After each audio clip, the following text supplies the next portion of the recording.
আজকে না বহুত খিদে পেয়েছিল, তো না ফ্রিজটা খুলে দেখি যে শুধু পালং শাকই রয়েছে। তো পালং শাকটাকে নিয়ে চলে এলাম, আর তার জন্য ফার্স্টেই পালং শাকটাকে ধুয়ে নিচ্ছি। তো পালং শাকটাকে ধুয়ে নিলাম, কারণ কোনো জিনিসই তো ধুয়ে খাওয়া উচিত নয়, না ধুয়ে খাওয়া উচিত নয়। তো তারপর ওর মধ্যে একটু কাঁচা লঙ্কা আর আদা দিয়ে ভালো করে পেস্ট বানিয়ে নিলাম, দিয়ে একটা বাটিতে ঢেলে নিলাম।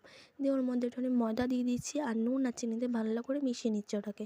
এবার মেশানোর পর যদি তোমাদের জল লাগে তাহলে জল দিয়ে দিয়ে মাখাবে, নাহলে যদি জল না লাগে তাহলে কিন্তু মাখাবে না। তো এবার আমি জল দিয়ে দিয়ে মাখিয়ে নিচ্ছি, কারণ আমার জল লেগেছে। তো তারপর দেখো এরকম একটা সবুজ পোড়া ডোটা তৈরি হয়ে যাবে।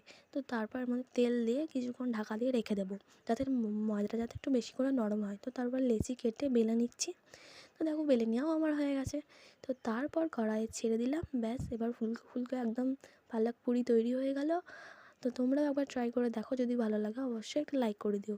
আর আলু চচ্চড়ির সাথে অবশ্যই ট্রাই করো, বা আলুর দম, যে কোনো জিনিসের সাথে একদম জমে যাবে। তো ব্যাস, একটা লাইক করে দিও। Bye bye.